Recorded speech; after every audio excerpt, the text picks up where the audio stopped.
힘들이나 사막에서 이 몸이 고날지라도 오늘 주 예수 날 사랑하사 날 지켜주시니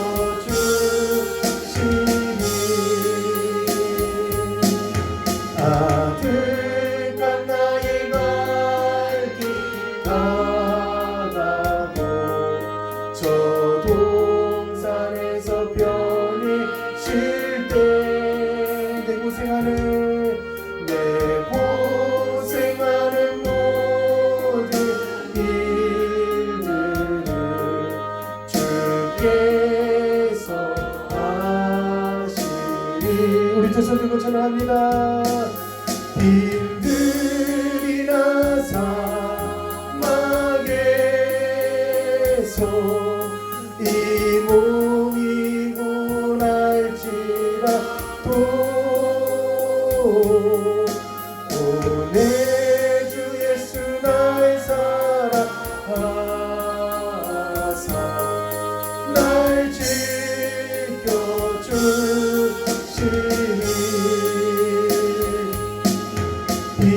힘들이나 사막에서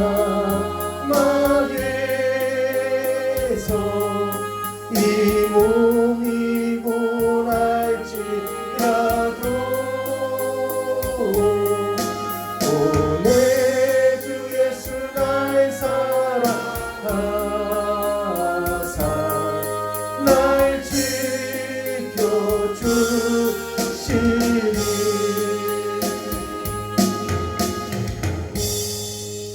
할렐루야. 우리 다 지켜주실 줄 믿습니다. 하나님께서 함께 해주실 줄 믿습니다. 자, 오늘 저는 육의 힘보다 영의 힘이 큽니다. 강합니다. 이런 말씀으로 함께 하나님 말씀을 나누기 원합니다.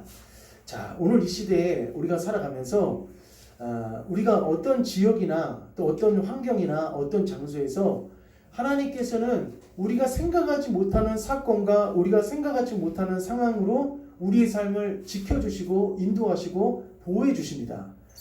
우리가 전혀 우리는 알 수 없고 또 전혀 우리는 상상할 수 없지만은 하나님의 기적 같은 능력과 힘으로써 우리의 삶을 이끌어 주시고 인도하실 때가 참으로 많이 있다는 것입니다. 그래서 오늘 우리가 갔던 본문 말씀에 바울이라는 사람이 이제 등장을 하는데, 이 바울은 하나님 앞에 귀하게 쓰임 받는 종이었고 복음 전도자였습니다.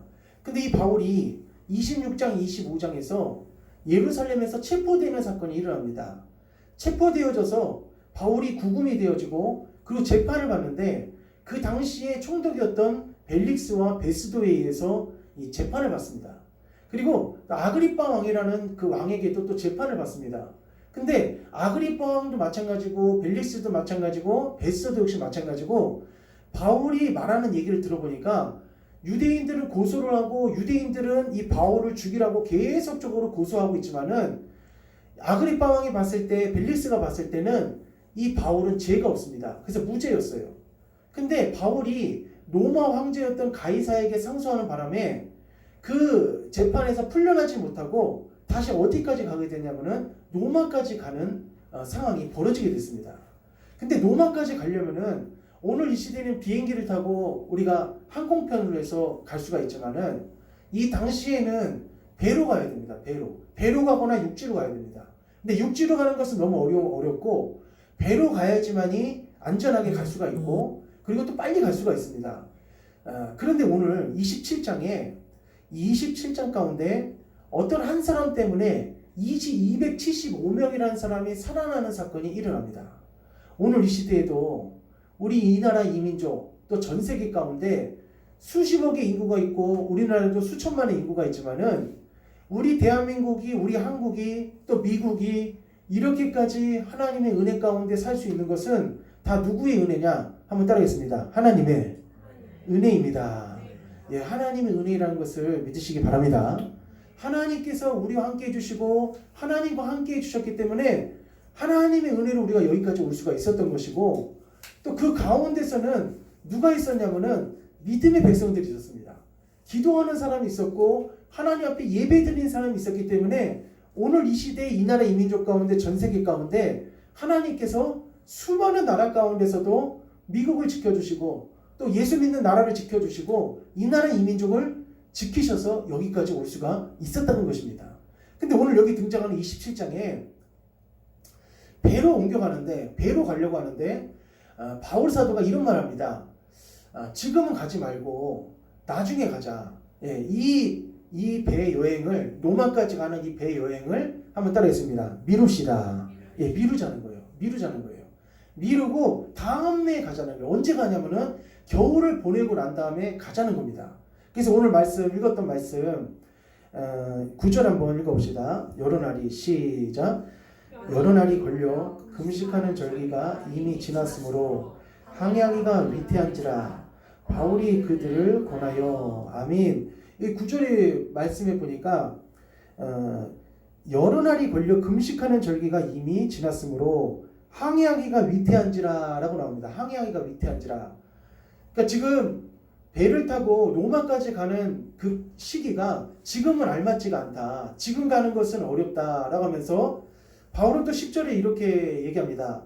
말하되 여러분이요 내가 보니 이번 항해가 화물과 배만 아니라 우리 생명에도 타격과 많은 손해를 끼치리라 하되 라고 하면서 바울은 계속적으로 로마까지 가는 것을 포기하라는 것이 아니라 다만 언제 가자는 거냐면은 겨울을 지나고 난 다음에 가자 이렇게 얘기를 합니다.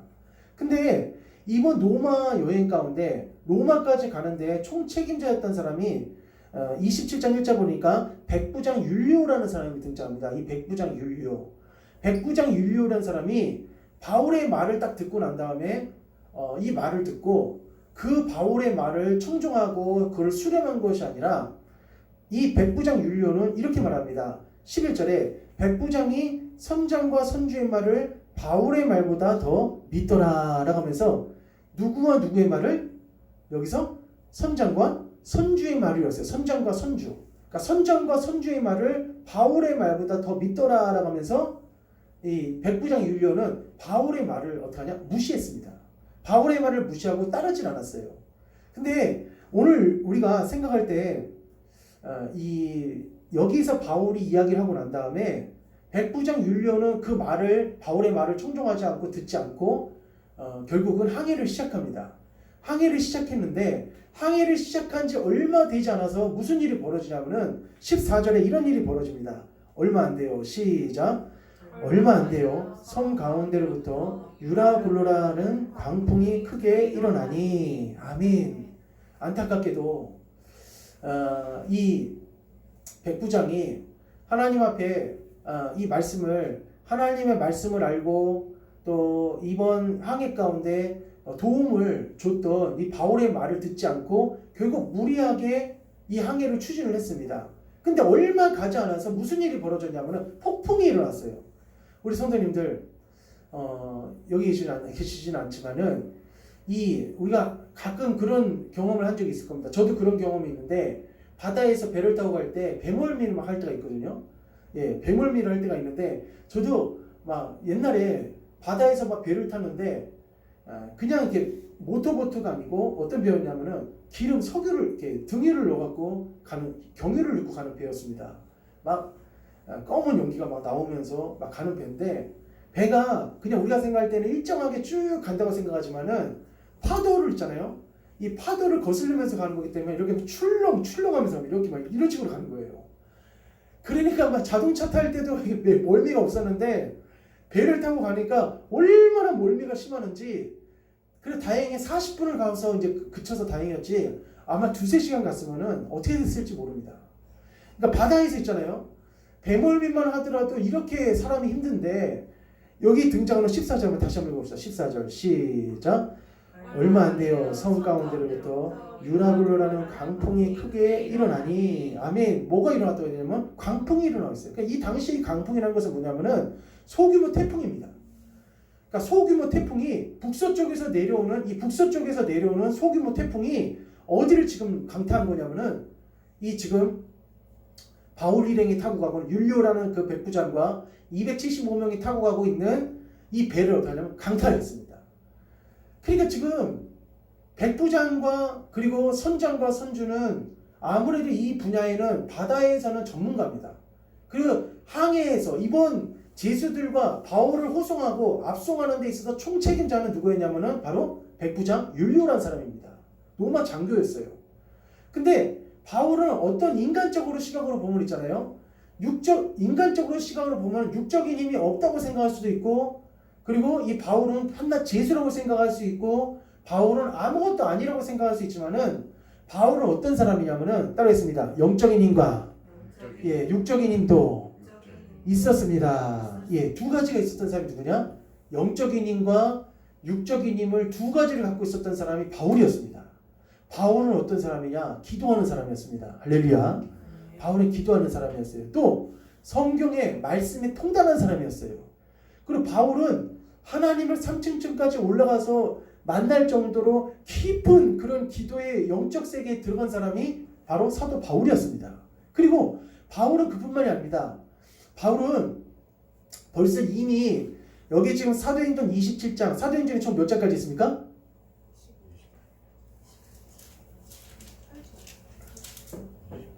사도행전 25장까지 있죠? 28장까지 있죠. 28장까지 있는데 28장 이제 사도행전 28장까지 있는데 이제 마지막 이 사도행전 누가가 기록한 이 성경 말씀의 마지막 부분에 해당되는 말씀이거든요. 그러니까 사도 이 바울의 그동안의 사역에 아주 막바지에 있는 그런 부분의 말씀입니다. 근데 이 사도 바울이 이 백부장 율리오와 또 선장과 선주가 어떻게 했냐 한번 봅시다. 11절 한번 봅시다. 27장 11절에 제가 읽겠습니다. 백부장이 선장과 선주의 말을 누구의 말보다 더 믿더라? 바울의 말보다 더 믿더라 라고 하면서 백부장이 아예 바울의 말을 믿질 않은 거예요. 근데 백부장이 아예 바울을 대놓고 무시한 것은 아니었습니다. 왜 백부장이 바울의 말을 무시하진 않았냐면은 바울을 그냥 일반 제수처럼 생각하진 않았냐면은 이 바울이 로마로 압송되어 갔을 때 이 로마로 압송되어 가는 데 있어서 함께 동행한 사람이 있습니다. 그 사람이 누구냐면은 27장 2절 한번 읽어봅시다. 27장 2절 시작. 아시아 때 우리가 올라 항해할세 마게도냐의 데살로니가 사람 아리스다고도 함께 하니라. 아멘. 여기가 27장 1절에 2절에 보니까 누가 등장하냐면은 마게도냐의 데살로니가 사람 아리스다고라는 사람이 등장합니다. 아리스다고는 누구냐면은 로마 여행 가운데 바울을 도운 사람이 두 명 있습니다. 그 중에 한 사람은 아리스다고, 그리고 또 한 사람은 누구냐면 따라했습니다. 누가라는 사람이 있어요. 누가. 이 사도행전 누가 씁니까? 사도행전 기록한 사람이 누가였죠. 그러니까 누가와 아리스다고가 누구를 동행했냐면은 이 바울이 로마로 압송되어가는 이 상황 가운데 같이 동행을 했습니다. 근데 아리스다고라는 사람은 여기에 등장한 이 사람은 이렇게만 기록이 되어 있으니까 이 사람이 누군지 잘 알 수가 없는데 사실 이 사람은 대단한 부자입니다. 굉장히 큰 부자예요. 출신은 어떤 고향이 어디냐면 데살로니가 사람입니다. 근데 데살로니가 지방에 갔을 때에 그때 이 아리스다고를 알게 됐어요. 그리고 그 후로부터 아리스다고가 누구의 사역을 도왔냐면은 바울 사도의 사역을 물신양면으로 도왔습니다. 바울 사도의 생활비를 대주고 바울 사도의 사역비를 대주고 바울 사도가 사역을 할 때 옆에서 보조해주고 동행해주는 역할을 했는데 이 아리스다고가 데살로니가 지방에서 굉장히 큰 부자였어요. 물질적으로 어려운 것이 없을 정도로 굉장히 이 물질이 많았습니다. 우리 여기 계신 사랑하는 성도님들, 우리가 하나님으로부터 받은 은사가 있다면은 그 은사를 하나님을 위해서 쓰시기를 주님의 이름으로 간절히 축복합니다. 그러니까 아리스다고도 있잖아요. 굳이 지금 일반적인 사역이 아닙니다. 일반적인 사역이 아니라 이미 26장, 25장에서 바울을 어떤 사람으로 낙인 찍혔냐면은 제수로 낙인 찍혔어요. 그리고 괜히 이 가이사한테 왜 가이사한테 항소를 했느냐, 상소를 했느냐라고 하면서 우리가 생각할 수 있지만은 이것은 다 누구의 계획이냐면은 하나님 아버지의 계획입니다.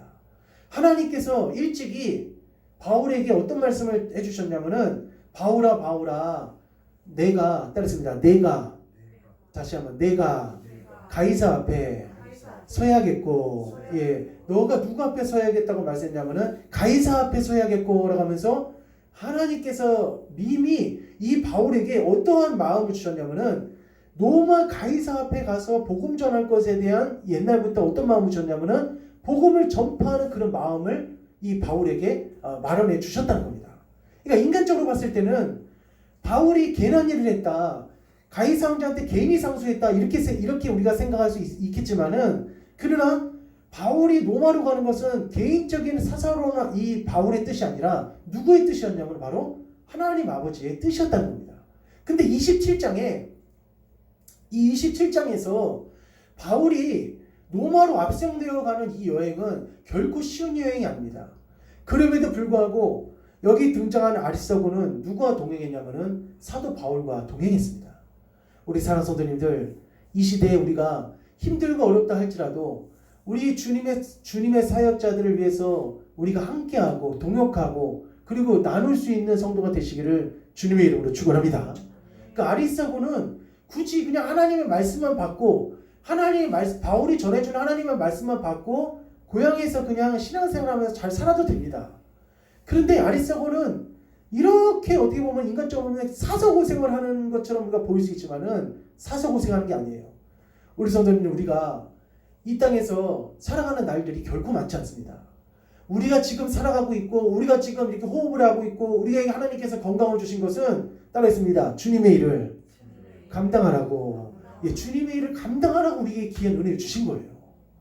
지금 이 시간에도 서울대병원 가보십시오. 중환자실, 백병원, 고려대병원, 경희대병원, 이 대형병원 한번 가보십시오.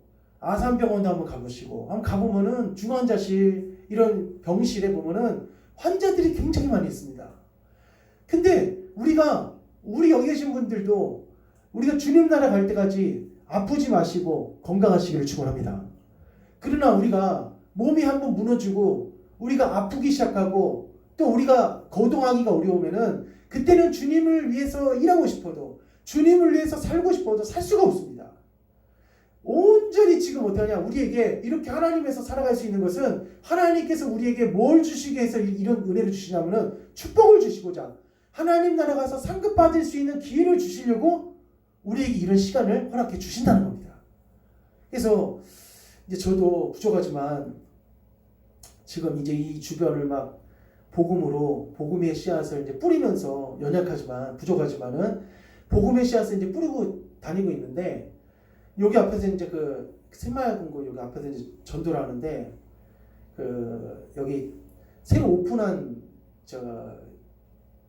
그 튀김집이 있어요. 튀김집이 아니라 그 돈가스 집이 있어요. 그래서 돈가스 집이 있는데 거기를 이제 제가 전도를 하고 있는데 이게 나와서 저를 쳐다보고 계시더라고요. 그래서 얼른 가갖고 그분한테 이제 전도제하고 생수를 하나 드렸죠. 그랬더니 고맙다고 하면서 그냥 받고 이제 들어가시더라고요. 그래서 이제 제가 뭐 한번 그 집에 가서 뭘 먹을 걸 한번 샀으면 좋겠다 싶어서 돈가스 집에 갔더니 돈가스가 많이 비싸지도 않아요. 그냥 10,000원 한 13,000원 그 정도 하는 건데 한 장 또 여기 교회 목사라 가니까 한 장 더 주더라고요. 그래서 하여튼 감사합니다 했는데, 근데 그게 중요한 게 아니라 이제 얘기를 했죠. 그런 시간이 굉장히 중요한 시간이거든요. 그런 시간에 잘 얘기를 해야 돼요. 얘기를 하는데 교회를 어떻게 하나님을 믿으신 적이 있으시냐 물어봤더니 자기가 어렸을 때 교회를 다닌 적이 있다는 거예요. 다녔는데 왜 다녔냐면 크레파스하고 도화지하고 뭐 그 스케치북 주느라고 그거 받으러 간 적이 있다. 그러면서 옛날에 교회를 다녔었는데 지금은 안 다니고 집은 어디시냐 했더니 상어곡동에 여기 성북 상어곡동에 산다는 거예요. 정보도서관 있는데, 성북 정보도서관 있는데, 그래서 저도 옛날에 거기 살았다고. 거기에 살아서 애들이랑 도서관에 가서 책도 많이 빌리고 그 산에도 거기 갔었다고 하면서 거기 산에 애들이랑 이제 간다 하더라고요. 그래서 보면은 이런 휴무라고 써 있어요. 그래서 저는 처음에 이제 교회 다닌 줄 알고 교회 다닌 줄 알고 주일날 쉬시나 보다 이렇게 생각했는데 주일날은 한 주간도 막 이 돈가스 파느라고 막 힘든데 일요일만이라도 가족들하고 좀 같이 보내고 싶다 하면서 쉰다 하더라고요. 그리고 또 이제 그 다음번에 또 전도를 나왔는데 이번에 이분이 또 이제 음료수를 또 갖다 주더라고요. 음료수 드시면서 하라고. 그러니까 마음이 많이 열린 거거든요. 거의 한 7, 80% 다 열린 건데 기도하면 하나님이 구원해 주실 줄 믿습니다. 예, 그리고 또 이번 주에 또 저기 면목동에 그 재봉 일을 하시는 또 김경숙 성도님이라는 분이 있는데 그분도 또 찾아갔더니 그분도 마음문이 많이 열리시고 또 주님 앞에 나오시려고 하시더라고요. 그러니까 오늘 우리들에게 하나님이 한번 따라했습니다. 축복 주신 것은 축복 주신 것은 나에게 은사 주신 것은 성령 주신 것은 은혜 주신 것은 나한 사람을 위해서 주신 것이 아니라 영혼 구원하라고 주신 건 줄 믿으시기 바랍니다. 나에게 모든 은혜를 주시고 물질을 주시고 건강을 주시고 이런 생명을 주신 것은 한 영혼이라도 더 구원하라고 이렇게 주신 거예요. 근데 요즘에는 교회들이 어떤 일이 벌어졌냐면 교회들이 불신자를 구원하는 것이 아니라 불신자 전에 예수 믿지 않는 사람을 구원하는 것이 아니라 잘 다니는 교인을 뺏어갖고 자기 교회로 딱 데리고 오는 거예요. 그러니까 왜 그러냐면은 교회에서 전도하면 상을 준다니까. 어떤 교회는 전도하면은 뭐 냉장고를 줍니다, 뭐 TV를 줍니다 이런 식으로 얘기하니까 구역마다 이 경쟁에 묻히는 거예요. 그러면서 이렇게 얘기합니다. 이미 다니고 있는 교회의 성도들이 있어요. 큰 교회에서 데리고 오는 거는 그거는 괜찮아요. 큰 교회에서 데리고 오는 건 아무렇지도 않은데 꼭 교회인을 데리고 와도 어디서 데리고 오냐면은 10명, 20명, 30명 이런 데서 교회인을 뺏어갖고 오는 거예요. 그러면서 이렇게 말합니다. 우리가 물건 살 때도 큰 마트 가야지 그런데 다 있고 좋은 것처럼 구멍가게 가면 안 된다. 구멍가게 가면 안 된다면서 큰 교회를 가야지 하나님이 또 역사해 주신다면서 그렇게 데리고 오는 거예요. 그러니까 어떤 그 목사님이 이거는 구원을 하는 것이 아니라 이거는 양도둑질을 하는 거다 하면서 이분이 이제 어떤 말씀하시냐면 이런 말합니다. 세례 교인을 많은 구역에 그 구역에 상을 주겠다 이렇게 일하는 거예요. 세례 교인을. 그러니까 세례 교인은 어떤 교인만 될 수 있냐면은 이미 교회 다니는 사람은 다 세례를 받았어요. 그 사람은 세례라는 걸 다시 줄 수 없어요. 세례는 한 번 세례를 주고 다시 주는 거는 그게 또 시간이 또 걸리기 때문에 제가 설명을 안 하겠지만은 다시 세례 받는 건 아닙니다. 한 번 받는 것으로 끝나는 거예요. 물세례는. 그러니까 이제 전혀 예수 믿지 않는 사람을 데리고 와야지 그 사람한테 어떻게 하냐면 세례를 줄 수 있기 때문에 이제 예수 믿지 않는 사람을 이제 전도한다는 거예요. 그게 정상인 거죠. 그러니까 오늘 우리의 시대에도 있잖아요. 하나님께서 나에게 이렇게까지 축복해 주시고 은혜 주시고 믿음 주신 것은 불신자를 믿지 않는 사람을 구원해야 됩니다. 이 주변에도 얼마나 예수 믿지 않는 사람들이 많은지 몰라요. 지금 교회들이 착각하면 안 됩니다. 지금 우리 교회가 통계로 봤을 때 1,200만이 우리 기독교라고 하지만은 그건 가짜입니다. 1,200만 안 돼요. 그리고 지금 코로나 시대를 끝나고 난 다음에 다시 조사를 해봐야겠지만은 진짜 옛날에 통계만 한 것으로 보면은 거의 우리나라의 그 기독교 숫자가 얼마냐면은 700에서 800밖에 안 됩니다. 1,200만은 그거는 부풀린 거예요. 완전히 부풀린 겁니다. 그러므로 지금 나가보세요. 제가 여기 산에도 여기 산 그 입구에도 마찬가지로 그렇고 여기 시장, 여기 사거리, 또 여기 동네 입구부터 시작해서 얼마나 있잖아요. 이런 곳에 믿지 않는 자들이 얼마나 많이 있는지 모릅니다. 그래서 어저께도 우리가 이 영혼을 구원하지 않으면은 오늘 27장에는 바울도 로마 이탈리아 가서 있잖아요. 이탈리아 27장 1절 한번 봅시다. 1절 시작.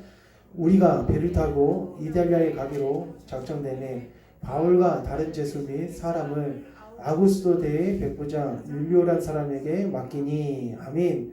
우리가 배를 타고 이탈리아 로마를 말하는 거거든요. 이탈리아 로마를 말하는 건데 바울은 로마에 무슨 관광하러 가는 것이 아니라 여기 뭐하러 가냐? 따라했습니다. 전도하려고.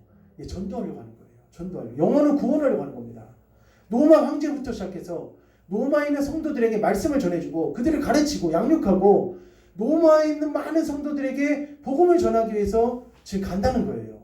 그러니까 오늘 이 시대에 우리가 영혼 구원에 관심을 갖고 영혼 구원에 우리가 신경을 쓰지 않고 영혼 구원에 우리가 정말 그 한 영혼을 구원하기 위해서 우리가 나아가지 않는다면은 우리는 하나님 앞에 섰을 때 어떤 사람이 되냐면은 심판받는 겁니다. 심판받는 거예요. 내가 복음을 전하지 않으면 나에게 뭐가 있을진저? 하가 있을진저라고 했거든요. 하가 있을진저. 그러니까 내가 복음을 전하지 않으면은 나에게 뭐가 생기냐면은 하가 있다는 거예요. 그러니까 우리가 이 주변에 진짜 많은 사람들이 지금 이 시간에도 지옥불로 떨어집니다.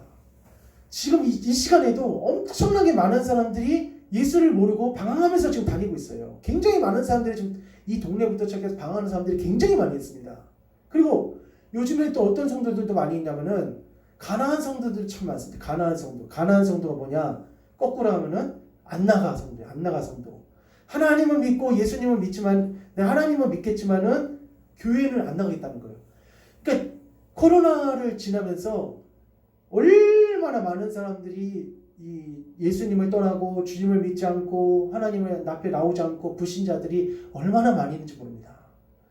우리 성도님들 한 번 사람이 죽으면은 그것으로 끝입니다. 그러니까 죽기 전에 그 사람들이 죽기 전에 우리가 한 영혼이라도 더 주님 앞에 인도되어지는 역사가 일어날 수 있도록 힘쓰시기를 주님의 이름으로 축원합니다. 자, 그러므로 27장 2절에 보니까 아리스다곤 있잖아요. 그냥 예수님만 믿고 그냥 받아들이면 끝나요. 그냥 예수 믿고 받아들이고 그 데살로니가에서 평안하게 그냥 신앙생활하면 됩니다. 근데 굳이 어떻게 하냐? 굳이 이 죄수였던 바울을 어떻게 해요? 쫓아서 이 바울을 따라서 어디까지 가냐면은 로마까지 지금 가는 거예요. 로마까지. 얼마나 이게 힘든 일인지 모릅니다. 근데 이 데살로니가 출신이었던 아리스다고는 어떻게 해요? 아리스다고는 이 바울을 따라서 가지만은 바울의 입장에서 봤을 때는 아리스다고가 얼마나 고맙겠습니까? 안 고맙겠습니까? 굉장히 고맙죠. 예, 바울의 입장에서는 이 아리스다고가 로마까지 가는 여행 가운데 자기와 동역을 해주고 동행을 해주니까 얼마나 고마운지 모릅니다. 그러므로 오늘날 이 시대도 있잖아요. 교회 10명, 20명, 30명, 뭐 40명 이런 교회에서의 성도는 있잖아요. 목회자에 있을 때는 한번 따라했습니다. 다이아몬드입니다. 예, 다이아몬드. 얼마나 귀한지 몰라요. 얼마나 어떻게 하냐면은 힘이 되는지 모릅니다. 우리 사랑하는 성도님들 주님께 힘이 되시고 하나님의 사역자에게 힘을 주시기를 주님의 이름으로 간절히 축복합니다. 그래서 아리스다곤 있잖아요. 편안하게 그냥 신앙생활할 수도 있었지만은 이 시간이 어떤 시간이냐? 주님을 위해서 어떻게 하냐? 상급 쌓는 시간이에요. 주님을 위해서 상급 쌓는 시간입니다. 우리 성도님들 이 시간에 우리 영적인 눈을 활짝 뜨시기를 축원합니다. 자, 그래서 27장 3절 한번 읽어봅시다. 3절 시작. 이튿날 시돈에 되니 친구들에게 가서 대접받기를 허락하더니. 아멘. 우리가 지하철을 타잖아요. 지하철을 타면은 어떤 목적지까지 가려면은 1호선 같은 경우는 한 번에 인천까지 가나요? 인천까지 한 번에 가죠. 그런데 이제 뭐 성북구나 아니면은 뭐 중랑구나 이런 데서는 중랑구, 도봉구도 한 번에 가겠다. 근데 다른 지역에서는 한 번 경유를 해야 됩니다. 한 번 갈아타야 돼요. 예, 한 번 갈아타서 이제 가야 됩니다. 그러니까 오늘 여기 등장하는 27장에 로마까지 가는 여행 가운데 바울은 배를 한 번 더 갈아탑니다. 한 번 그 배 타고 처음 탔던 배 타고 끝까지 가는 것이 아니라 처음에 탔던 배는 이게 무슨 배냐면은 이 말하기도 좀 힘든 배인데 2절 보니까 아시아 해변 각처로 가려 하는 아드라무테노 배라고 되어 있어요. 이게 첫 번째 배고 두 번째로 이제 갈아타는 배가 어떤 배냐면은 6절 읽어봅시다. 시작. 거기서 백부장이 이탈리아로 가려 하는 알렉산드리아 배를 만나 우리를 오르게 하니 이 두 번이 가는 거예요. 그러니까 한 번 타고 쭉 가는 것이 아니라 두 번 타고 한 번 경유를 해서 그 배를 타고 이제 마지막 그 배를 타고 이제 가는 건데 여기 이제 3절에 이튿날 시돈에 되니 율리오가 바울을 친절히 대하여라고 됐어요. 그러니까 율리오 백부장은 처음부터 바울을 무시한 건 아닙니다. 왜 그러냐면은 바울이 어떤 사람이란 소문이 누구까지도 다 들었냐면 율리아한테도 들은 거예요. 그런데 바울의 신앙이나 어떤 내면이나 바울의 어떤 영적인 그런 영적인 힘에 대해서는 잘 모르고 그냥 어느 정도 대단한 인사급이다라는 정도만 안 거예요. 그냥 그 정도만 안 겁니다. 그래서 이 아리스다고라는 이 사람한테 바울을 어떻게 하냐? 바울을 잘 친절하게 잘 바울을 수정될 수 있도록 편의를 제공해주고, 그리고 시돈이라는 지역에 잠깐 정착을 했는데 하선할 때 시돈에서도 그 거기에 믿는 사람들한테 대접을 받을 수 있도록 호의를 베풀어 준 사람이 바로 율리오였습니다. 그러니까 처음부터 바울을 막 무시하고 바울을 완전 죄수 취급한 것은 절대로 아니었어요. 그런데 오늘 본문 말씀 다시 돌아와서 27장 10절에 말하되 여러분이요 내가 보니 이번 항해가 하물과 배만 아니라 우리 생명에도 타격과 많은 손해를 끼치리라 하되 11절 백부장이 선장과 선주의 말을 바울의 말보다 더 믿더라 라고 하면서 그 순간에 결정해야 될 순간에 바울은 겨울을 지내고 가자. 백부장은 그 바울의 말을 듣지 않고 선장은 이렇게 말합니다. 미항이라는 지금 바울이 지금 머물고 있는 곳이 미항이라는 항구입니다. 미항에서 지금 머물렀다가 겨울을 보내고 난 다음에 우리가 로마로 가자 이렇게 얘기를 한 거예요. 그런데 바울은 미항이라고 했지만은 선장과 선주는 어디에 가서 머무는 것이 좋다고 했냐면은 베닉스 항구에 가서 머무는 것이 좋다 이렇게 얘기를 하는 거예요. 베닉스 항구에. 8절에 읽어봅시다. 8절 시작. 간신히 그 연안을 지나 미항이라는 곳에 이르니 나세아시에서 가깝더라. 아멘. 여기서 미항, 이 미항은 뭐냐면은 항구입니다. 항구. 지중해의 한 항구예요. 항구 도시인데 여기서 머무는 게 낫다라고 바울은 얘기했고, 그리고 선장과 선주는 어디서 머무는 것이 좋다고 했냐면은 베닉스입니다. 베닉스에 가서 머무는 것이 좋다 하면서 12절에 그 항구가 겨울을 지내기에 불편하므로 거기서 떠나 아무쪼록 베닉스에 가서 겨울을 지내자 이렇게 하는 자가 더 많으니 이러세요. 우리 사랑하는 성도님들, 교회는 다수결이 아닙니다. 우리 성도님들, 교회는 절대 민주주의가 아니에요.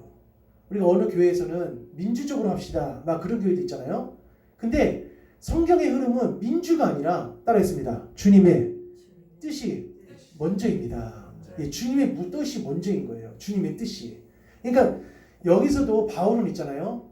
그냥 일반적인 선장과 선주처럼 육신의 힘만 있었던 사람이 아니라 이 사람은 어떤 사람이냐면은 바울은 어떤 사람이냐면은 영적인 힘과 육신적인 힘을 두 가지를 다 갖고 있던 사람이 사도 바울이었습니다. 바울은 어떤 영적인 힘을 갖고 있었습니까? 바울은 기도하는 사람이었고 말씀에 통달했고 하나님의 사역을 감당하면서 늘 하나님의 지도와 인도와 그 계시 가운데서 달려갔던 사람이 바로 사도 바울이었습니다. 그리고 바울은 영적인 힘만 있었던 사람이 아니라 바울은 어떤 힘도 많이 있었던 사람이냐면은 육적인 힘도 굉장히 많이 있었던 사람입니다. 왜 바울이 육적인 힘도 많이 있었냐면은 아까 전에 말씀드렸지만은 바울은 지금 27장이 사도 바울의 말기를 지금 말씀하고 있는 말씀입니다. 사도행 28장 중에서. 그런데 바울은 이미 전도여행을 며칠이나 끝났어요? 1차 전도여행, 2차 전도여행, 3차 전도여행을 끝났습니다. 그렇기 때문에 이 바울은 따라했습니다. 바닷길을 혼이합니다. 바닷길을 혼이 알아요. 선장도 이 바다의 전문가지만은 이 바울이 전도여행을 할 때 땅으로 육지로도 다녔지만은 바울은 어디로도 많이 다녔냐면은 바닷길로도 많이 다녔어요. 그래서 아까 전에 금식하는 절기라고 되어 있잖아요. 9절에 여러 날이 걸려 금식하는 절기가 이미 지났으므로 이 절기가 몇 월 달을 말하는 거냐면은 양력으로 10월을 말하는 겁니다. 10월. 근데 지중해에서 항해하기가 절대 어려운 날짜가 어떤 날짜냐면은 9월에서 11월입니다. 9월에서 11월은 지중해에서 배를 띄워서 이 항해한다는 것은 쉽지가 않아요. 왜냐면은 겨울 폭풍이 일어나기도 하고 겨울바람이 일어나기도 하기 때문에 그 9월에서 11월 달 사이에 이 항해한다는 것은 쉽지가 않습니다. 그렇기 때문에 바울은 이미 과거에 9월에서 12월 달 사이에 항해한 그 경험이 있는 거예요. 그 경험도 있고 실제로 바울이 배를 타고 가다가 어떻게 됐어요? 배가 풍랑을 맞아갖고 부서졌어요. 경험이 있습니다. 자, 우리 고린도후서 11장 한번 봅시다. 고린도후서 11장. 자, 여기 보면은 바울이 얼마나 바다의 전문가라는 것을 알 수가 있습니다. 고린도후서 11장. 자, 11장 우리 23절 한번 읽어봅시다. 그들이 고린도후서 11장 23절 시작. 그들이 그리스도의 일꾼이냐 정신없는 말을 하거니와 수고를 하고 옥에 갇히기도 더 많이 하고 수도 없이 맞고 여러 번 죽을 뻔하였으니 24절 시작. 유대인들에게 40에서 하나 감한 매를 5번 맞았으며 25절 시작. 3번 태장으로 맞고 1번 돌로 맞고 3번 파선하고 일주야를 깊은 바다에서 지냈으며 여기 나와 있어요. 예, 여기 보니까 바울은 있잖아요. 3번 파선하고 파선했다는 것은 뭐냐면은 배가 부서졌다는 거예요. 3번 파선했다는 것은 벌써 한 번도 아니고 3번씩이나 배를 타고 가다가 죽을 뻔한 경험을 3번씩이나 한 거예요. 그러니까 이번에 노마로 압송되어 가고 있는 이 율리오가 중심이 되어져서 지금 하는 이 여행 가운데 뭐가 기다리고 있는지 바울은 어떻게 해요? 훤히 알고 있었던 거예요. 가면 안 된다고 생각을 한 겁니다. 근데 율리오는 누구의 말을 더 들었냐면은 바울의 말보다는 이 선장과 선주의 말을 더 많이 들은 겁니다. 근데 육적인 힘도 있잖아요. 우리가 필요할 땐 진짜 필요합니다. 육적인 힘도 진짜 필요할 땐 필요해요. 바울은 이미 경험을 많이 해봤기 때문에 어떤 시기에 배를 타고 가야 되고 어떤 날짜에 가야지만이 안전하게 로마에 간다는 것을 알고 있었어요. 근데 바울도 시행착오를 많이 했어요. 바울도 처음에는 그냥 믿음으로 있잖아요. 믿음으로 하면 되겠지라고 생각했지만은 3번 파선하면서 모든 것이 이 하늘의 천지에 이렇게 돌아가는 이 조화라든지 하나님이 일하시는 이 사계절의 원리도 하나님이 정하신 법칙이라는 거예요. 그 안에서 따라서 움직일 때 나가는 것이 지혜롭다고 바울도 생각을 한 거예요. 왜냐하면 바울의 입장에서 봤을 때는 오히려 율리오가 빨리 가주는 게 더 고마운 거예요. 왜 그러냐면은 바울은 하루라도 빨리 가서 로마에 가서 어떻게 하고 싶어요? 복음을 전하고 싶죠. 우리 사랑하는 성도님들, 우리 마음 가운데 불신자들에게 복음을 전하자고는 열망이 불솟게 솟아오르시기를 주님의 이름으로 축원합니다. 그래서 어떤 학생이 자기 담임 선생님이 예수를 안 믿는 거예요. 그래서 이 담임 선생님을 내가 어떻게 이제 예수 믿게 해야겠다 해갖고 3년 동안 이 선생님을 위해서 기도하다가 결국 이 선생님이 예수 믿고 교회 다니게 됐습니다. 할렐루야. 그러니까 우리가 놀고 있으면 안 돼요. 그냥 세상 일에만 우리가 매진하면 절대 안 되고, 세상에서도 예수 믿지 않는 동료, 세상에서도 예수 믿지 않는 어떤 누군가가 있다면은 그 영혼에게 우리가 복음을 전하시기를 주님의 이름으로 축원합니다. 바울은 절대 할 일 없는 사람이 아닙니다. 바울은 대단한 사람이에요. 성경만 몇 개를 썼냐면은 성경만 13개 서신을 썼고, 그리고 바울의 지대한 영향을 받아갖고 성경을 기록한 사람들도 굉장히 많습니다. 그래서 오늘 신학교에 가면 저도 7년 동안 공부를 하면서 바울 서신만 거의 어마어마하게 공부를 했어요. 이 바울 서신 하나만 갖고도. 그런데도 불구하고 다 공부 못하고 나온 적도 참 많이 있습니다. 그래서 결국은 백부장과 선주의 말을 어떻게 해요? 바울의 말보다 더 들었다가 14절에 가서 어떤 일이 벌어지냐, 얼마 안 되어 성 가운데로부터 유라굴로라는 강풍이 크게 일어나니 라고 하면서 대폭풍이 지금 바울의 배에 엄청나게 지금 임하게 된 겁니다. 우리 15절 읽어봅시다. 시작. 배가 밀려 바람을 맞추어 갈 수 없어 가는 대로 두고 쫓겨가다가 16절 시작. 가우다라는 작은 섬 아래로 17절 시작.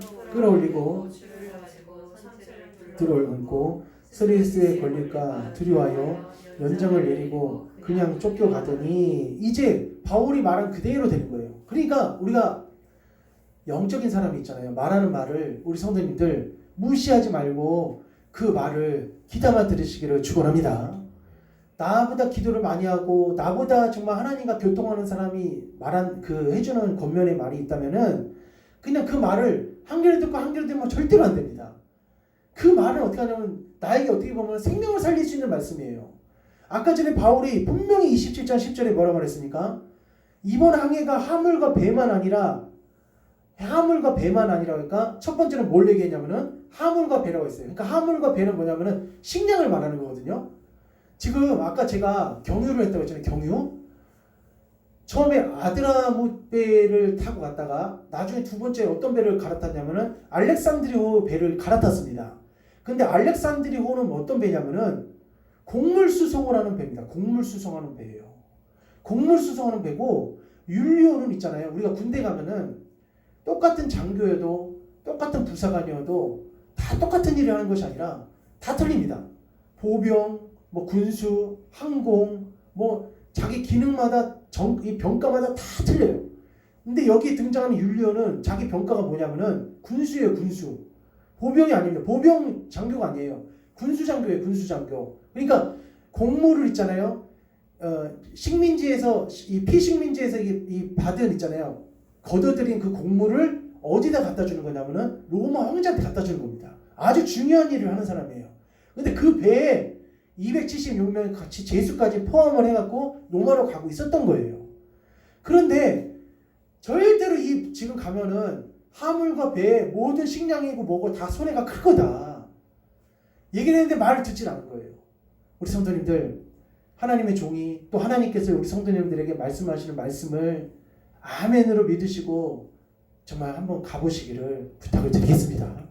그럼 우리 성도님들, 주의 종은 우리 성도님들이 잘 되기를 바라는지 절대 못 되기를 바라는 것이 아닙니다. 결국 바울이 말한 것을 무시하고 갔는데 어떤 결과가 나왔냐? 이런 결과가 나왔습니다. 16절 시작. 18절 시작. 우리가 풍랑으로 심히 쓰다가 이튿날 사공들이 짐을 바다에 풀어버리고, 짐을 버리는 거예요. 자기 갖고 있었던 짐을 막 지금 다 버립니다.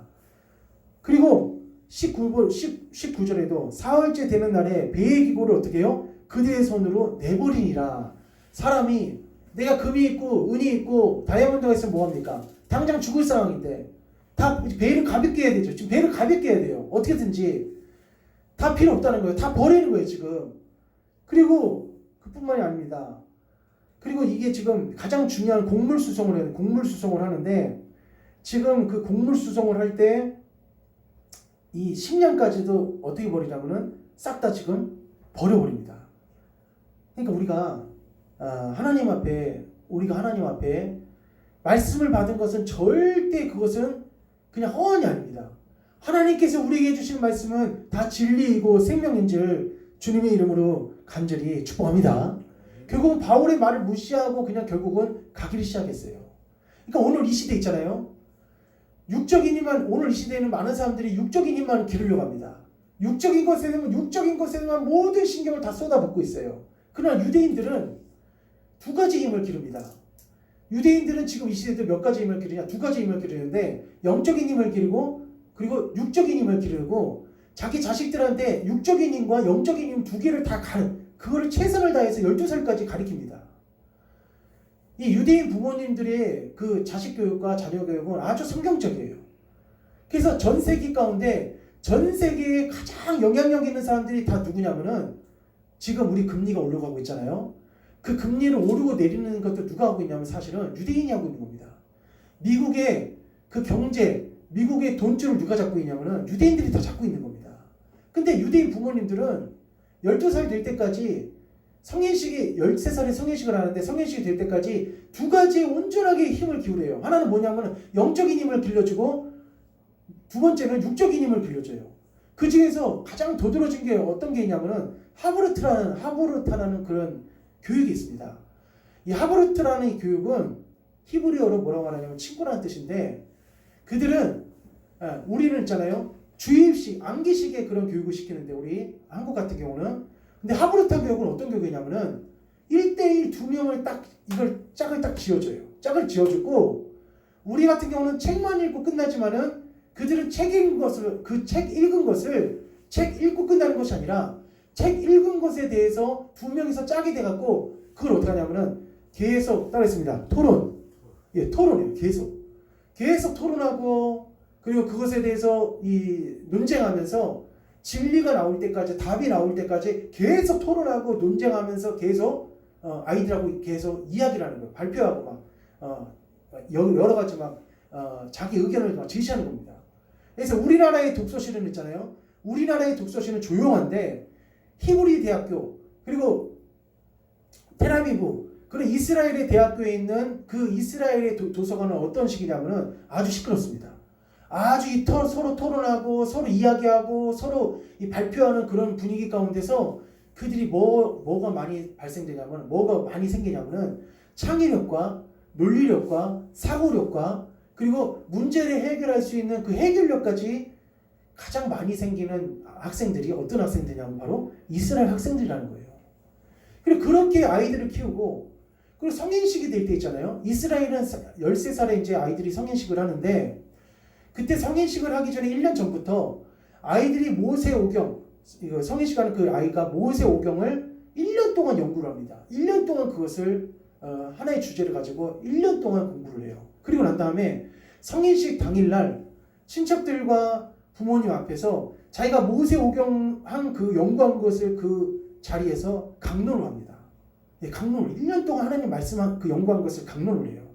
그리고 성인식이 끝나게 되면은 친척들과 부모님이 그 성인식 하는 그 아이에게 뭘 주냐면은 선물을 줍니다.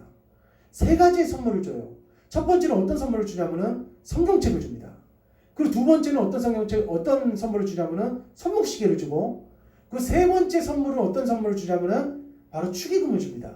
그럼 왜 첫 번째로 성경책을 주냐면은 하나님 앞에서 부끄럽지 않은 인생을 살으라고 그 아이한테 성경책을 선물로 줍니다. 하나님 앞에 부끄럽지 않은 인생, 하나님 앞에 인정받는 삶을 살라고 그 아이한테 성경책을 주는 거예요. 그 두 번째 손목시계를 주는 이유는 뭐냐면은 시간 약속을 잘 지키는 사람이 되라고 손목시계를 주고 시간을 따라했습니다. 금처럼. 예, 금처럼. 시간을 금처럼 여기는 그런 삶을 살라고 손목시계를 줍니다. 그리고 마지막으로 축의금을 주는 이유는 뭐냐면은 그 친척들과 그 부모님이 모여서 그 아이한테 성인식 하는 날 성인 됐다고 이제 축의금을 주는데 친척 한 사람이 얼마큼을 주냐면은 한 300달러에서 한 500달러 정도 줍니다. 300달러에서 한 500달러 주고 어떤 친척은 좀 넉넉하고 부유하면은 한 몇십만 달러를 그 아이한테 줘요. 그날 축의금으로 성인식 된 것에 대해서 축하한다고 하면서 몇십만 달러를 줍니다. 그러면 그 아이는 그 축의금을 받고 그것을 가지고 쓰는 것이 아니라 어디에 그것을 사용하냐면은 주식이나 채권이나 그리고 펀드라든지 예금에다가 그것을 투자를 합니다. 13살 때 그것을 투자를 하는 거예요. 그래서 이스라엘의 그 유대인 아이들은 몇 살 때부터 경제의 마인드가 생기냐면 13살 때부터 경제적인 마인드가 생깁니다.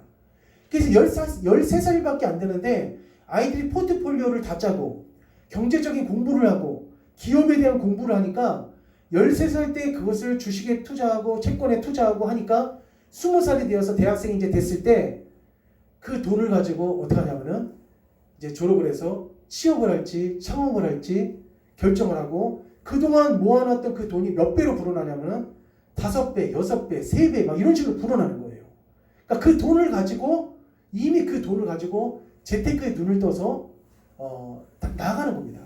근데 우리 한국 같은 경우는 19살 때까지 아이들이 뭐에만 올인하냐면은 오로지 수능에만 올인합니다. 수능에만. 그러니까 경제적인 관념이 없어요. 얼마 전에도 보니까 수능에서 경제 분야는 빼겠다 막 이런 말도 나왔었는데 그러니까 이 전 세계 돈을 지고 흔드는 게 누구냐면은 유대인들입니다. 유대인들이 이미 13살 때부터 주식에 대해서 펀드에서 채권에 대해서 예금에 대해서 부모님이 친척들이 30만 달러 뭐 300달러 이렇게 준 돈을 까먹지 않고 그것을 가지고 계속 주식 공부를 하고 기업 공부를 하고 또 경제 공부를 하면서 자기가 성인이 됐을 때 그 돈을 종잣돈을 가지고 투자를 하고 그걸 가지고 취업을 하고 창업을 하면서 더 발전하는 거예요.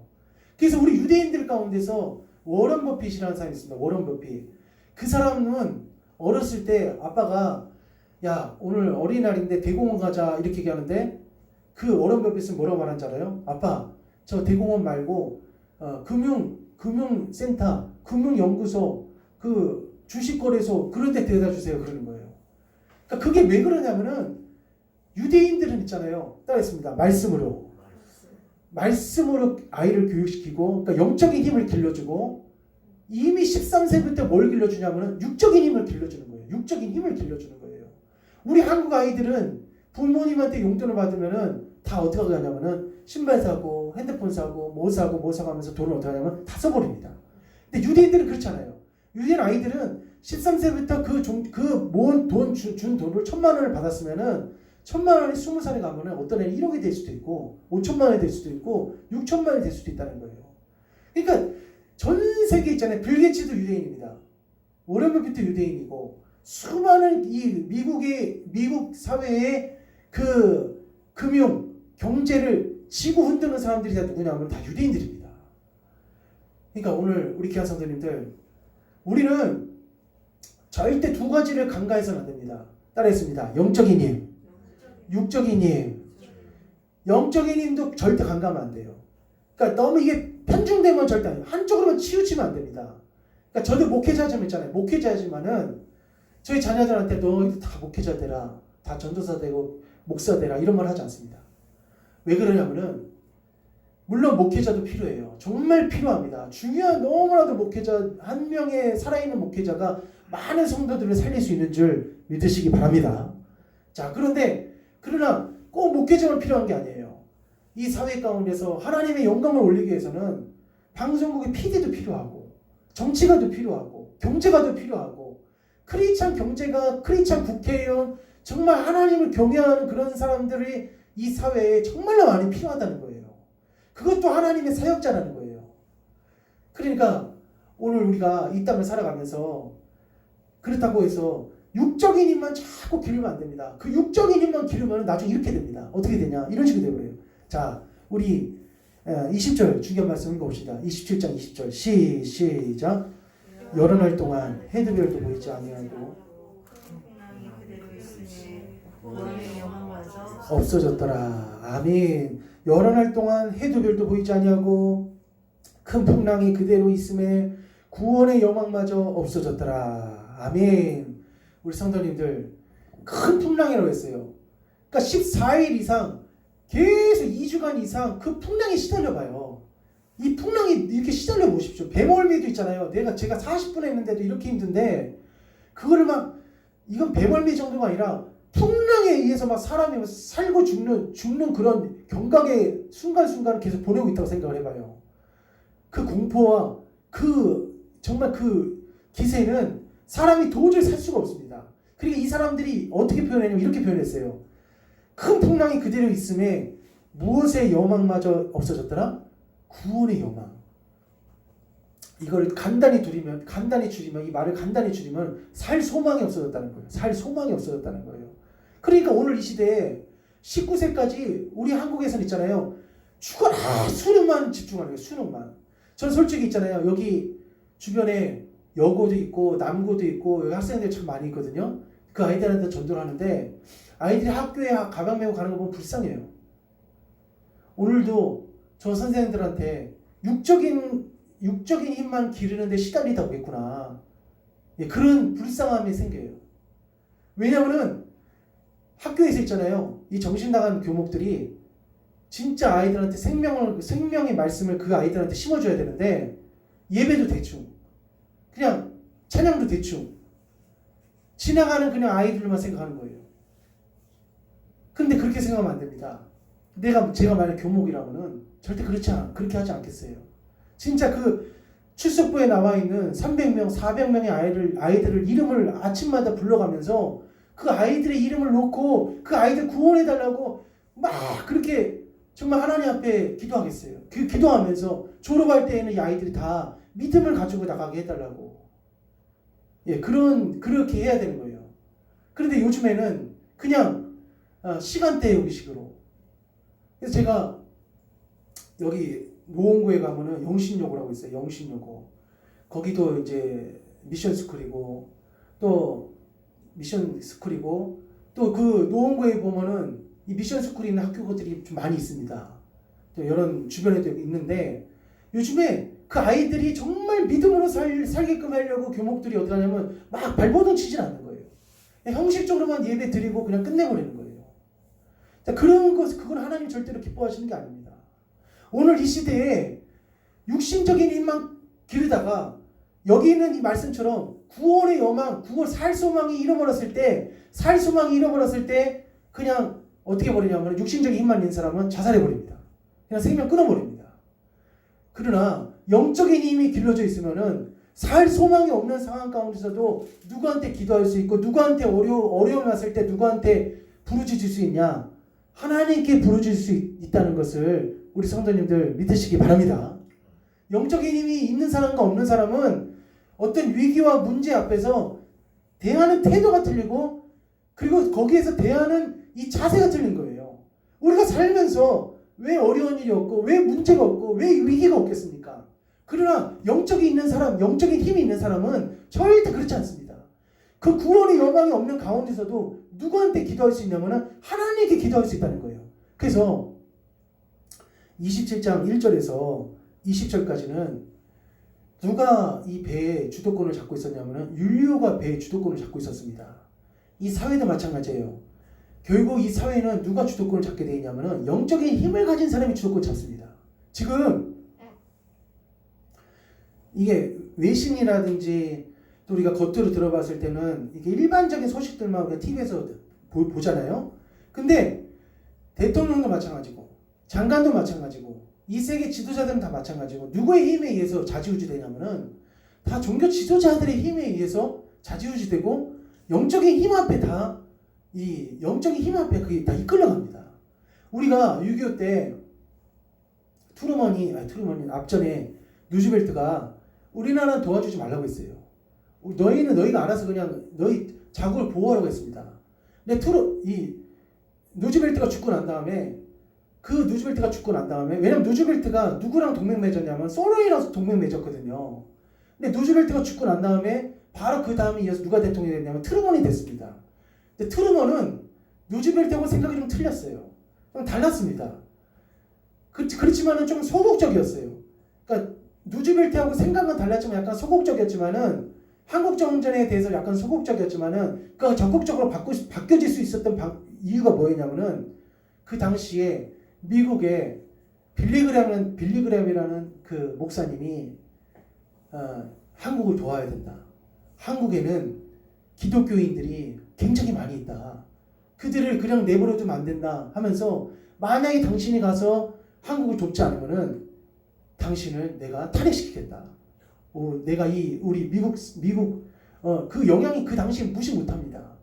그러니까 당신은 그 빨리 한국을 도와줘라라고 하면서 계속 입김을 넣고 이 압력을 넣은 게 누구냐면은 미국의 종교 지도자들이에요. 그러니까 오늘 이 시대도 마찬가지입니다. 지금 푸틴이 지금 저렇게 막 하고 있고 우크라이나 전쟁 막 싸우고 있고 어떻게 보면 힘의 논리로 이 세상이 막 좌지우지 되는 것 같지만은 결코 그렇지 않습니다. 기도하는 사람에 의해서 영적인 힘을 갖고 있는 사람에 의해서 좌지우지 되고 된다는 것을 우리 성도님들 영적인 눈을 뜨시기를 주님의 이름으로 간절히 축원합니다. 마지막으로 이 말씀 읽고 마치려고 합니다. 자, 21절 읽어봅시다. 21절. 이제 여기서 바울이 주도권을 잡아요. 여러 사람이 시작. 여러 사람이 바울이 가운데 서서 말하되 여러분이여 내 말을 듣고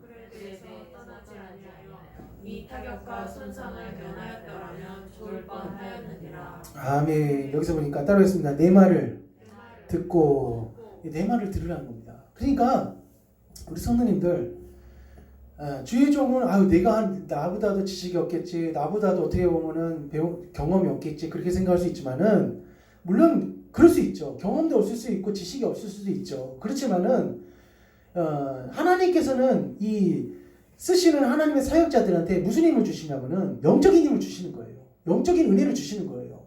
그래서 될 것 같은 것도 안 될 수 있고 안 될 것 같은 것도 되게 수 있도록 하나님께서 먼저 그 은혜를 부어주시고 앞길을 열어주신다는 겁니다.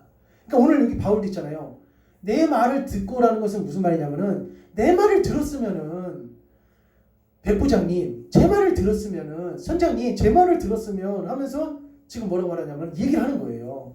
내 말을 들었으면은 이렇게 되지 않았을 거라고, 이렇게 되지 배라든지 화물이라든지 짐이라든지 이런 거 다 잃어버리지 않았을 것이라고 그리고 그 사람들한테 앞일까지도 얘기해 줍니다. 앞일까지도. 어떻게 앞일까지 얘기해 주냐? 걱정하지 마십시오. 여기서 한 사람도 죽지 않을 것입니다. 자, 그러면서 22절에 내가 너희를 권하노니 이제는 안심하라. 너희 중 아무도 생명에는 아무런 손상이 없겠고 오직 베푼이리라. 자, 이 다음 절 23절 중요합니다. 시작. 내가 속한 바 곧 내가 섬기는 하나님의 사자가 어젯밤에 내 곁에 서서 말하되 24절 바울아 두려워하지 말라. 내가 가이사 앞에 서야 하겠고 또 하나님께서 너와 함께 항해하는 자를 다 내게 주셨다 하였으니 아멘. 그러니까 풍랑이 일고 있는 가운데서 하나님이 누구하고 교통해 주셨냐면은 바울과 교통해 주신 거예요. 그러니까 믿음의 사람에게 어려운 일이 안 찾아오는 것은 아니에요. 믿음의 사람도 믿지 않는 사람 때문에 부득불 어려움이 찾아올 수도 있어요. 그러나 그런 상황 가운데 있지만은 누가 도와주시냐면은 따라했습니다. 하나님이 도와주십니다. 믿으시기를 바랍니다. 그러니까 지금 이 시대의 학생들 있잖아요. 학생들이 육적인 힘만 기르려고 19세까지 수능만 열심히 그것만 하고 있어요. 그런데 그 아이들이 어려움을 당하고 위기 가운데 고민이 있을 때 지금 여기 29절에 있는 말씀, 23절에 있는 말씀처럼 바울아 두려워하지 말라. 바울아 두려워하지 말라. 내가 가이사 앞에 서야겠고 라고 하면서 하나님이 어떻게 해요? 그 사람에게 말씀해 주시는 그 영적인 힘이 없다는 거예요. 그게 없으니까 세상적인 방법으로 안 되니까 결국 어떻게 해요? 한강에 가고 산에 올라가고 빌딩에 올라가고 아파트에 올라가서 결국은 생을 끝낸다는 거예요. 지금 바울이 하나님의 말씀을 받았던 시각과 장소는 안전하고 편안한 시간이 아닙니다. 바울도 지금 죽을 고비, 지금 죽을 상황이 똑같은 죽을 상황이었어요. 왜냐하면 풍랑이 너무 지금 불고 있으니까. 근데 이런 상황 가운데 어떤 사람한테는 하나님이 안심하라, 안전하라, 함께하겠다 이런 말씀해 주시고 어떤 사람한테는 275명한테는 아무런 소리도 지금 하나님이 해주시지 않고 누가 희망이 있겠습니까? 하나님이 안전하다, 함께하겠다, 잘되겠다 이런 사람한테 희망이 있는 것이지 그 풍랑만 겪고 있으면서 구원의 여망이나 살 수만이 없는 상황 가운데서 결국은 어떻게 해요? 그 사람들이 극단적인 선택을 할 가능성이 더 많다는 것입니다. 그러므로 우리 귀한 성도님들 오늘 이 시대에 자꾸 아이한테 육적인 힘만 자꾸 기르하면 안 돼요. 말씀 봐야지, 기도해야지, 예배 가야지, 하나님 앞에 엎드려야지, 금식해야지, 하나님 뜻대로 살아야지. 기가 따갑게 어떻게 하냐면은 그 아이한테 영의 힘으로 영적인 삶을 살아갈 수 있도록 자꾸 어떻게 해주냐면은 권면해주고 말해줘야 되고 이야기를 해줘야 된다는 겁니다. 그렇게 해야지만이 우리가 삶을 마쳤을 때 결코 우리의 삶이 어떻게 하냐 잘못된 삶으로 사는 것이 아니라 하나님이 보시기에 기뻐하시는 그런 삶으로 우리의 삶을 마무리할 수 있다는 것입니다. 진짜 고등학교 교목들 정신 차려야 돼. 진짜요. 그냥 월급만 따박따박 주니까 교사들처럼 월급만 따박따박 주니까 그냥 그렇게 형식적으로 그냥 아이들이 영적으로 죽어가는데도 불구하고 그냥 먹을 것만 주고 그냥 끝내고 있는데 큰일 나는 겁니다. 영적인 힘을 아이들이 가질 수 있도록 자기 혼자서 어떻게 되겠어요? 안 되죠. 그러면은 지역사회라든지 유관기관이라든지 사역자들 같이 힘을 합해서 아이들을 어떻게 해요? 아이들을 위해서 기도해 줘야 됩니다. 지금 하나 학교에 있잖아요. 아이들 있잖아요. 미션스쿨 아이들이 못해도 한 1000명이 되는데 교목 혼자서 많아봤자 2명인데 2명에서 어떻게 1000명을 다 감당해요? 그 아이들이 어떻게 다 감당합니까? 그 아이들이 문제가 있으면은 정화시키고 문제가 있으면 퇴학시키고 문제가 있으면은 상담하고 이거 교사 선생님들이 다 그걸 하기가 굉장히 어려운 부분이 많이 있습니다. 그리고 미션스쿨 역시 마찬가지고요. 그러니까 오늘 우리가 이 말씀처럼 우리가 이런 말씀 해줘야 돼요. 여기 쓰신 분들이 다 이런 말씀 해줘야 돼요. 275명한테 이런 말을 해줄 수 있어야 됩니다. 여러분이 살고 있는 우리 성도님들이 살고 있는 그 삶의 바운드리에 있는 사람들한테 나를 통해서 내가 하나님을 먼저 체험하고 그 사람들한테 이렇게 말해줘야 됩니다. 지금 어려운 고비지만 당신이 하나님께 기도하면은 하나님 당신 도와줄 수 있습니다. 힘내십시오. 할 수 있습니다. 라고 하면서 얘기를 해줘야 되는 거예요. 할렐루야. 자, 그래서 25절 한번 읽어봅시다. 25절 시작. 그러므로 여러분이여 안심하라. 나는 내게 말씀하신 그대로 되리라고 하나님을 믿노라. 26절 시작. 그런즉 우리가 반드시 한 섬에 걸리리라 하더라. 아멘. 반드시 한 섬에. 이게 이 말대로 지금 바울이 말하는 대로 계속되고 있어요. 그러니까 영의 힘을 갖고 있는 사람은 진짜 그 사람의 말 그대로 다 됩니다. 그래서 결국 나중에는 어디로 됐냐면은 바울의 말대로 28장 1절만 이제 읽고 이제 마치려고 합니다. 28장 1절 시작. 우리가 구조된 후에 앉은 그 섬은 멜리데라 하더라. 아멘. 결국은 바울의 말대로 멜리데라는 섬에 이제 결국은 가게 됩니다.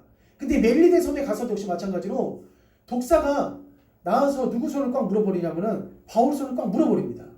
근데 사람들이 바울이 이제 얼마 있으면 죽을 거라 생각했는데 바울이 죽질 않는 거예요.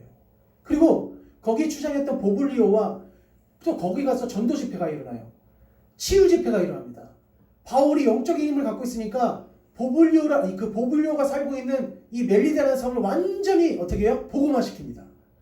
그래서 성경에 나와 있지 않지만은 최초의 1번 목사가 1번으로 누가 그 멜리데 섬의 그 목회자가 되고 그 섬을 이끄는 영적인 지도자가 되냐면은 보블리오 추장이 됩니다.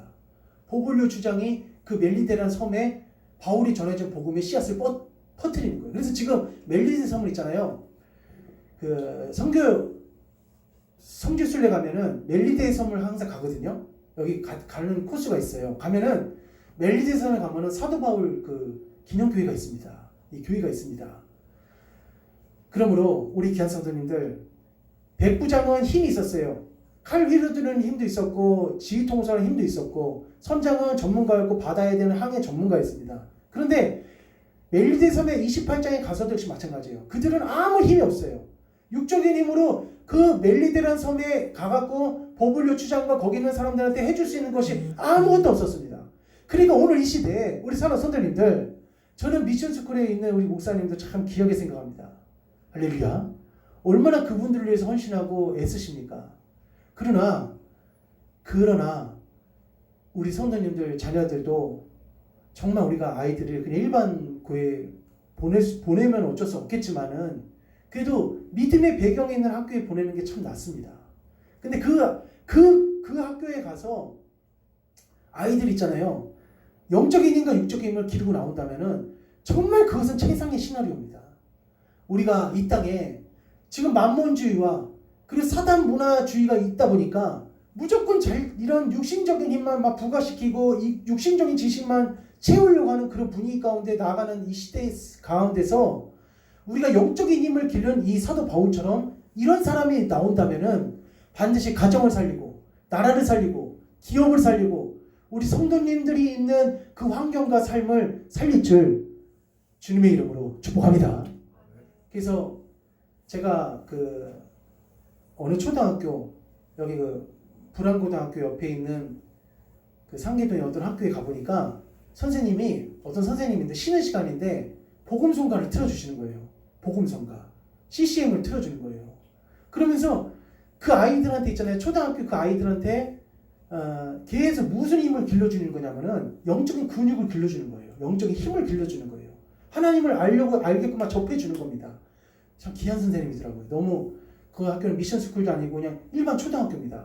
국립이에요. 국립. 사립 같은 데는 마음껏 복음을 전할 수 있지만은 국립 같은 데는 쉽지 않습니다. 그럼에도 불구하고 그렇게 아이들한테 영적인 힘을 길러주는 그런 모습에 대해서 얼마나 감사했는지 몰라요. 그러므로 오늘 여기 계신 성도님들, 만나시는 사람들마다 영적인 힘과 육적인 힘을 잘 기르셔서 정말 하나님 앞에 귀하고 아름답게 쓰임받을 수 있는 그런 생애, 그런 축복의 주인공들 다 되시기를 주님의 이름으로 간절히 축복합니다. 우리 옆에 한번 인사해 보겠습니다. 영적인 힘을 기릅시다. 시작. 영적인 힘을 기릅시다. 아멘. 자, 우리 찬양하면서 우리 주님 앞에 봉헌 드리도록 하겠습니다. 자, 우리가 나눔 있는 찬양을 좀 부탁드릴게요.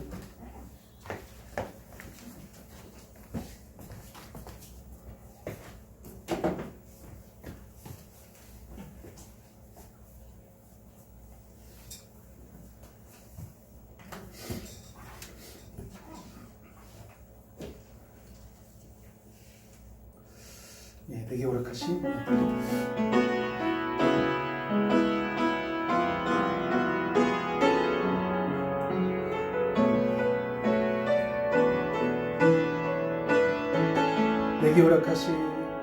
내게 허락하신 시련을 통해 나의 믿음 더욱 강하게 자라나고 험한 산과 골짜기 지나는 동안 주께 더 가까이 나를 이끄시네. 내가 겪는 시험이 어렵고 힘겨워도 내 주님보다 크지 않네. 내 앞에 바다가 갈라지지 않으며 주가 나로 바다 위 걷게 하리. 나는 믿네. 주의 능력으로 내 삶 새롭게 되리. 나는 믿네. 주의 능력으로 담대히 나가리라. 주와 함께 싸워 승리하리라. 날마다 믿음으로 나 살아가리. 내게 허락하신 시련을 통해 나의 믿음 더 강하게 자라나고 험한 산과 골짜기 지나는 동안 주께 더 가까이 나를 이끄시네. 내가 겪는 시험이 어렵고 힘겨워도 내 주님보다 크지 않네. 내 앞에 바다가 갈라지지 않으면 주가 나로 바다 위 걷게 하리. 나는 믿네. 주의 능력으로 내 삶 새롭게 되리. 나는 믿네. 주의 능력으로 담대히 나가리라. 주가 함께 싸워 승리하리라. 날마다 믿음으로 나 살아. 나는 믿네. 나는 믿네. 주의 능력으로 내 삶 새롭게 되리. 나는 믿네. 주의 능력으로 담대히 나가리라. 주가 함께 싸워 승리하리라. 날마다 믿음으로 나 살아가리. 기도하겠습니다. 하나님 아버지 감사합니다. 저희가 이 시대에 하나님 육적인 힘만 기르며 살지 않게 하여 주시고 영의 힘을 기르며 살게 도와주시옵소서. 하나님 정말 저희들이 어려움과 위기와 또